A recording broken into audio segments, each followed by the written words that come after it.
શહેરના રસ્તાઓ સુમસામ હતા. કોઈક સાધનની આપલે થતી હતી. તેમાં એક બ્લેક કલરની ગાડી ઝડપથી એરપોર્ટ તરફ દોડતી હતી.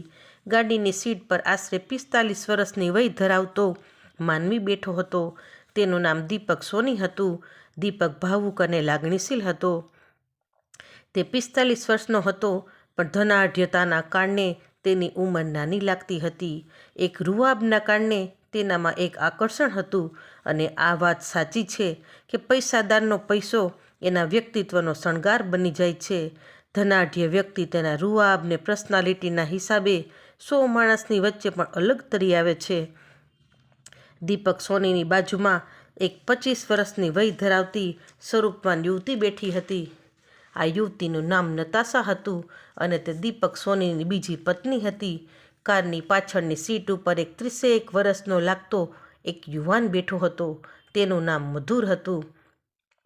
આમ ને આમ ગાડી આગળ ચાલતી હતી અને થોડી વારમાં એરપોર્ટ આવી ગયું. આજે નતાશા તેના પતિ દીપક સોનીને એરપોર્ટ મૂકવા આવી હતી. પ્લેનની સીડીઓ પર ચડતા દીપકે સ્માઇલ આપી અને પત્ની નતાશા સામે જોયું. નતાશા પણ હાથ ઊંચો કરીને ઊભી હતી અને બાય બાય કહીને વિદાય આપતી હતી. જ્યારે મધુર દૂર ઊભો રાહ જોતો હતો. થોડી વારમાં પ્લેન રનવે પર દોડવા લાગ્યું અને મધુર નતાશાને ભેટી પડ્યો. વાત આખી એમ હતી કે મધુર નતાશાને ખૂબ પ્રેમ કરતો હતો અને નતાશા પણ એટલો જ પ્રેમ કરતી હતી. પણ મધુરે પૈસાની લાલચે નતાશાને બરાબરની ફસાવી પ્લાન ગોઠવ્યો હતો કે નતાશા, દીપક સોની ખૂબ ધનાઢ્ય માણસ છે અને તેની પત્ની આશા આ દુનિયામાં નથી. તેને એક પુત્ર છે, તેનું નામ આરવ છે.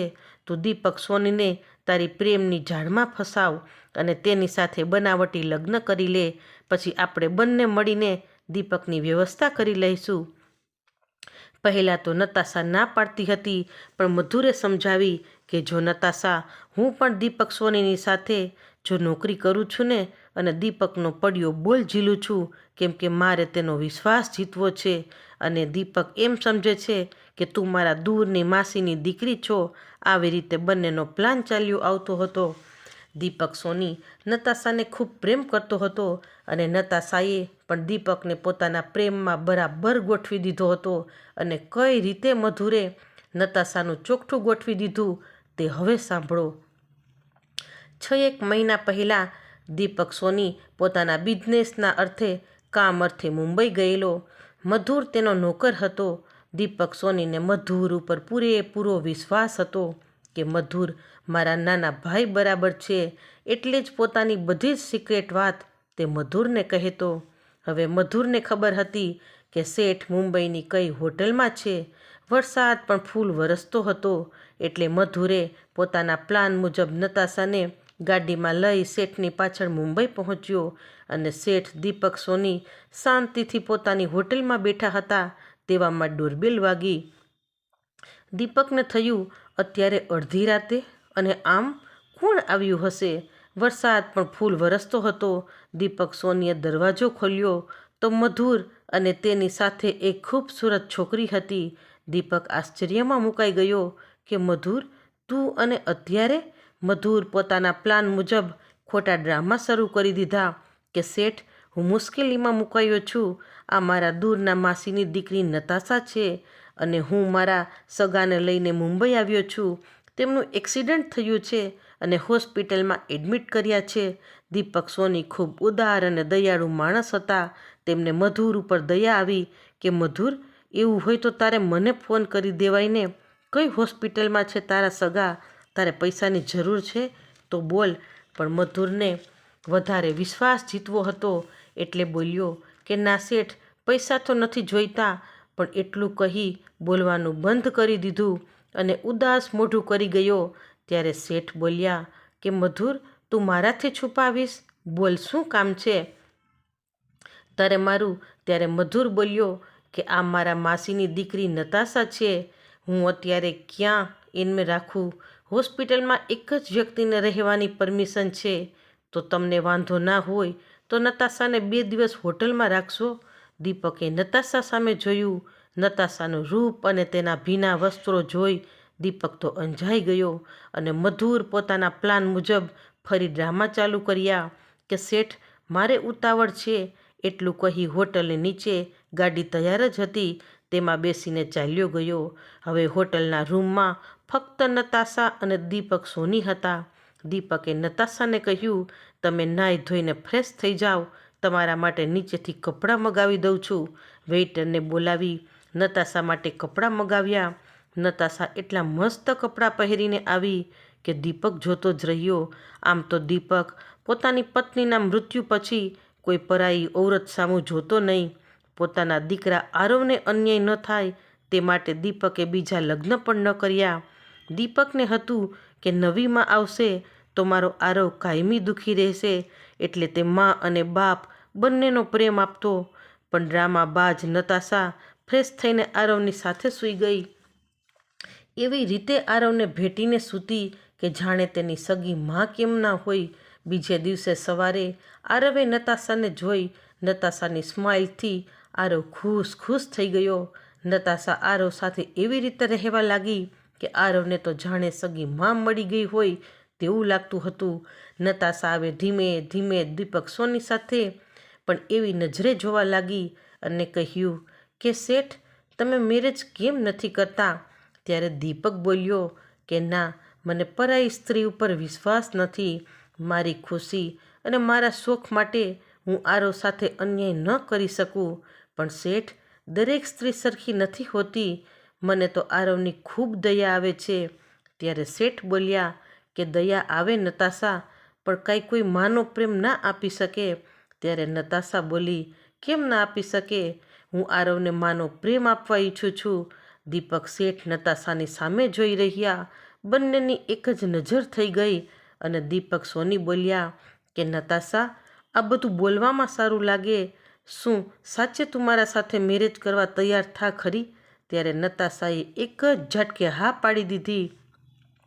શેઠના તો આશ્ચર્યનો પાર ન રહ્યો. દીપક સોની બોલ્યા કે નતાશા, મજાક ન કર. ત્યારે નતાશા બોલી કે હું મજાક નથી કરતી, પણ સાચે જ મને આરવ પ્રત્યે લાગણી થઈ ગઈ છે. અને નતાશાએ સિરિયસલી હા પાડી દીધી. બીજે દિવસે સવારે શેઠે મધુરને ફોન કર્યો અને કહ્યું, તું હોસ્પિટલથી ફ્રી હો તો અહીંયા આવ. જ્યારે મધુર હોટલે પહોંચ્યો તો શેઠે મધુરને બધી વાત કહી જણાવી. નાટકબાજ મધુર બોલ્યો કે શેઠ, મારે નતાશાને પૂછવું પડશે, કેમ કે તે મારા દૂરના માસીની દીકરી છે. તેની જવાબદારી મારા પર છે. અને નતાશા પણ એગ્રી થઈ ગઈ. અને 2-3 દિવસ પછી દીપક સોનીએ નતાશાને પત્નીનો દરજ્જો આપ્યો. આમ મધુરે પોતાની પ્રેમિકાને પૈસા માટે બીજા સાથે પરણાવી. હવે દીપક સોનીએ નતાશાની તો આખી જિંદગી બદલી નાખી. નતાશા પાણી માંગતી તો તેને દૂધ મળતું. તેની બધી જવાબદારી અને પત્નીનું સ્થાન બરાબરનું આપ્યું હતું. નતાશા બંગલામાં એસો આરામથી જીવતી. આરવ જાણે પોતાનો દીકરો હોય તે રીતે સાચવતી. પણ મધુરને લાગતું કે નતાશા નાટક કરે છે. અને હતું એવું કે નતાશા નાટક કરવા જ આવી હતી, પણ તે સાચ દીપક સોની સાથે પ્રેમ કરી બેઠી. આજે દીપકને મૂકવા તે એરપોર્ટ આવી હતી. મધુરે ફરી પ્લાન બનાવ્યો કે નતાશા, હવે ધીમે ધીમે પ્રોપર્ટી તારા નામે કરતી રહેજે. હજુ સુધી તારી પાસે આવ્યું છે શું? પણ આજે ગાડીમાં બેઠા બેઠા નતાશાને મનોમન અફસોસ થતો હતો કે જે માણસે મને પત્નીનો દરજ્જો આપ્યો, વિશ્વાસ મૂક્યો મારા પર, એક નાનું બાળક મને માં સમજી બેઠું છે, તેમની સાથે જ હું આવડો મોટો વિશ્વાસઘાત કરું? અરે, જે માણસે મારી જિંદગી જ બદલી નાખી તેને હું આવો દગો આપું? અને જેને મેં પ્રેમ કર્યો હતો તે મધુર પૈસાની લાલચે મને બીજા સાથે સોંપી દીધી. આજે આ નાટકમાં નતાશાને સાચે જ દુઃખ થતું હતું. તેના પતિ દીપક સોની અઠવાડિયા પછી આવશે તેનું પણ તેને દુઃખ હતું. પણ અત્યારે તે મધુર સામે ચૂપ રહી અને તે જોવા માંગતી હતી કે મધુરનો આગળનો પ્લાન શું છે. અઠવાડિયું વીતી ગયું. ફરી દીપક સોની તેના ઘરે આવ્યો. આવતા વેત પ્રેમથી નતાશા અને તેના પુત્રને ભેટી પડ્યો. નતાશાને આજે એટલું બધું દુઃખ હતું કે દીપકને જોતાં જ તેનાથી રડાઈ જતું હતું. હવે મધુરનો બીજો પ્લાન એ હતો કે નતાશા, હું રાતે આપણા ત્રણેય માટે ડ્રિંક્સ લાવીશ, પણ જે બ્લુ કલરનો ગ્લાસ છે તે દીપક સોનીનો છે અને તે ગ્લાસમાં ઝહેર છે. નતાશા ચૂપ રહી.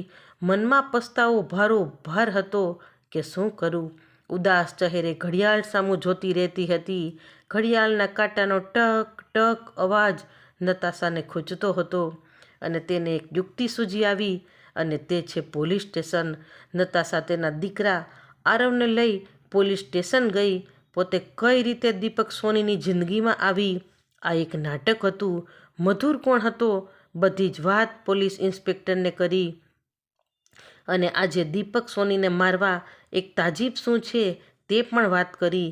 દીપકને પોલીસે એલર્ટ કરી દીધો અને જાણે કોઈ જાણતું જ નથી તેમ બધા ચૂપચાપ સિટિંગ રૂમમાં બેસી ગયા. મધુર આવ્યો, ડ્રિંક્સ ભર્યું અને બ્લુ ગ્લાસ દીપક સોનીને આપવામાં આવ્યો. પણ હજુ મોઢે માંડે તે પહેલાં જ પોલીસે રોક્યો. ડ્રિંક્સનું લેબોરેટરી કરાવ્યું અને મધુરને પોતાનો ગુનો કબૂલ કરવો પડ્યો અને જેલની સજા ભોગવવી પડી. તો ફ્રેન્ડ્સ, જો સ્ટોરી ગમે તો like, share and subscribe. Thanks for watching.